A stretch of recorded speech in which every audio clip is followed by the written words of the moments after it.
Hello, আসসালামু আলাইকুম। আমার আজকের পর্বে আপনাদের সবাইকে স্বাগতম। আমি আজকে আপনাদের সাথে শেয়ার করব চিকেন নাগেটস রেসিপিটি আপনাদের অবশ্যই ভালো লাগবে। যদি ভালো লাগে লাইক দিতে ভুলবেন না। আমার চ্যানেলটি যারা এখনও সাবস্ক্রাইব করেননি তারা অবশ্যই সাবস্ক্রাইব করবেন এবং কমেন্টসের মাধ্যমে আপনাদের মূল্যবান মতামতগুলো জানাতে ভুলবেন না। তো চলুন দেখে নেওয়া যাক আজকের রেসিপি। এই চিকেন নাগেটসেই রেস্টুরেন্টে কিনে খেতে গেলে বেশ দাম দিয়েই কিনতে হয়। তো বাসায় যদি আমরা বানিয়ে রাখতে পারি তো তাহলে অনেক দিন এটা সংরক্ষণও করা যায় এবং যখন খুশি তখন বাচ্চাদের ভেজেও দেওয়া যায়। তো চলুন দেখে নেওয়া যাক। এই জন্যই আমি এখানে প্রায় 2 কাপ পরিমাণ বুকের মাংস নিয়েছি। আপনারা চাইলে হাড় ছাড়া যে কোনো অংশের মাংস নিতে পারেন, তবে বুকের মাংস সবচেয়ে পারফেক্ট। এর সাথে আমি কিছু মশলা অ্যাড করে দিব। এখানে আমি নিয়েছি 1 চা চামচ রসুন বাটা, আদা কুচি, 1 চা চামচ মরিচের গুঁড়ো, 1/3 কাপ পেঁয়াজ কুচি, 1/2 চামচ জিরার গুঁড়ো এবং গোলমরিচের গুঁড়ো। সবগুলো উপকরণ আমি মাংসের সাথে মিশিয়ে নিব।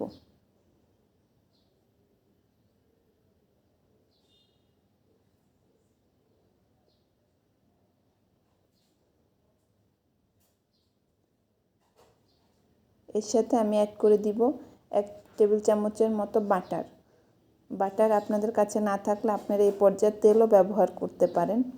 এখানে পরিমাণ মতো লবণ। এর সাথে আমি অ্যাড করে দিব 1 টেবিল চামচের মতো সয়া সস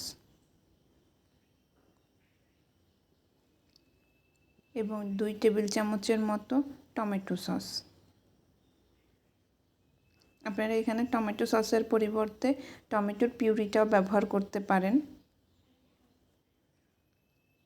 এখানে আমি হাফ লেবু চিপে দিয়েছি। এখানে হাফ লেবুতে প্রায় 1 টেবিল স্পুনের মতো লেবুর রস হয়েছে।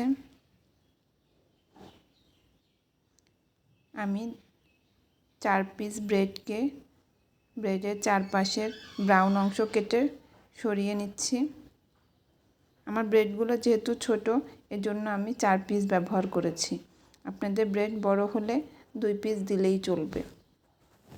ব্রেডগুলোকে আমি পানিতে ভিজিয়ে একটু সোক করে নিব এবং 2 হাত চেপে পানিটা যত সম্ভব পারা যায় নিংড়ে নিব, যাতে ব্রেডের ভিতরে এক্সট্রা কোনো পানি না থাকে। এবার ব্রেডটা মাংসের সাথে মিশিয়ে নিচ্ছি। এবার সবগুলো উপকরণ ব্লেন্ডারের সাহায্যে একটি মিহি পেস্ট করে নিব। এই যে আমার পেস্টের কনসিস্টেন্সিগুলো এমন হয়েছে।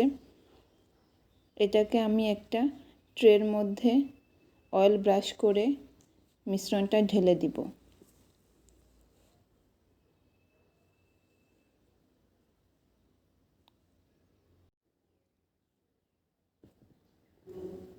এর মধ্যে আমি মিশ্রণটা ঢেলে দিয়ে চারদিক দিয়ে ছড়িয়ে দিব।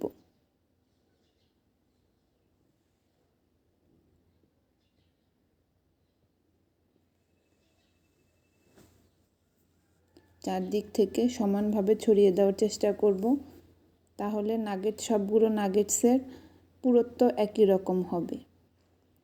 উঁচু নিচু হলে কোনো নাগেটস মোটা এবং কোনো নাগেটস পাতলা হবে। এক্ষেত্রে তখন ভাজার ক্ষেত্রে হবে কি মোটাগুলো দেরিতে ফ্রাই হবে এবং পাতলাগুলো তাড়াতাড়ি ফ্রাই হয়ে যাবে। জন্য চেষ্টা করবেন সবগুলো নাগেটস সমান সাইজের হওয়ার জন্য। আর এটা করতেই আমি সমানভাবে ট্রেতে কিমাটা বিছিয়ে দিতে হবে। এবার একটা ছুরির সাহায্যে আমি এগুলোকে নাগেটসের সাইজে কেটে নিব। আমার মিশ্রণটি এখনও বেশ নরম, এজন্য আমি এটাকে একটু ফ্রিজে রাখব। আধা ঘন্টা 1 ঘন্টার জন্য ফ্রিজে রাখলে মিশ্রণটি সেট হয়ে যাবে। আমি আরও ব্রেড দিতে পারতাম, এক্সট্রা বেশি ব্রেড দিলে মাংসের স্বাদটা আর পাওয়া যায় না। এজন্য আমি ব্রেডের পরিমাণ কম দেওয়ার চেষ্টা করেছি। আর এর জন্যই এটাকে আমি হাফ অ্যান আওয়ারের মতো ডিপ ফ্রিজে রেখে দিব। তাহলে নাগেটসগুলো খুব সুন্দরভাবে তাড়াতাড়ি সেট হয়ে যাবে এবং উঠাতে এবং নাগেটস আকার দিতে খুবই সহজ হবে। তো এর জন্য আমি আগে থেকে একটু শেপ করে নিচ্ছি। নাগেটসে শেপ করে কাটার পরে এটাকে আমি ডিপ ফ্রিজে আধা ঘন্টার জন্য রেখে দিয়েছি। যে আমি ফ্রিজ থেকে বের করে নিয়ে এসেছি, খুবই সুন্দর হয়ে সেট হয়ে গিয়েছে। এবার নাগেটস বানানোর জন্য আমি একটি বাটিতে একটি ডিম গুলিয়ে নিব। ডিমে এক্সট্রা কোনো লবণ দিতে হবে না, শুধু আপনি স্পুনের সাহায্যে ডিমটা ফেটিয়ে নিলেই চলবে।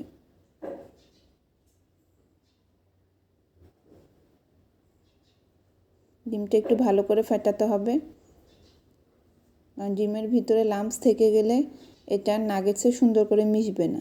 দেখুন খুব সহজে নাগেটসগুলো উঠে যাচ্ছে। একটু ফ্রিজে রেখে দিলে এটা একটা সুবিধা, খুব দ্রুত নাগেটসগুলো তোলা সম্ভব হয়। এখন আমি নাগেটসগুলোকে ডিমে ডুবিয়ে ব্রেড ক্রামে গড়িয়ে নিব। ব্রেড ক্রামে ধীরে ধীরে করে গড়িয়ে নিতে হবে, যেন নাগেটসের প্রত্যেকটা জায়গায় ব্রেড ক্রাম খুব ভালো করে কোটিং হয়ে যায়। যে আমি একে একে সবগুলো নাগেটস বানিয়ে নিচ্ছি। এই কাজটা খুবই সাবধানতার সাথে করতে হবে, যাতে প্রত্যেকটা জায়গায় ব্রেড ক্রাম লেগে যায়।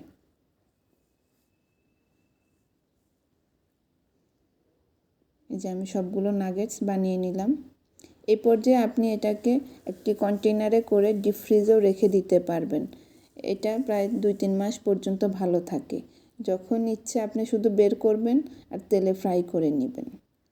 তো আমি কয়েকটি নাগেটস ভেজে নিব।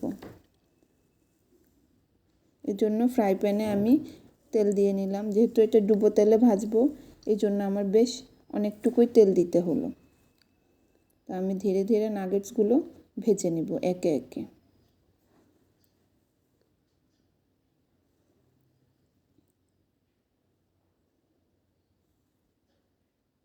নাগেটসগুলো ভাজার সময় চুলার জাল সবসময় কম রাখার চেষ্টা করবেন, না হলে উপরের ব্রেড ক্রামগুলো তাড়াতাড়ি বার্ন হয়ে যাবে এবং মাংসটা সিদ্ধ হবে না। যেহেতু এটা পুরোটাই কাঁচা মাংসের তৈরি, এজন্য একটু সময় নিয়ে ভাজতে হয় নাগেটস।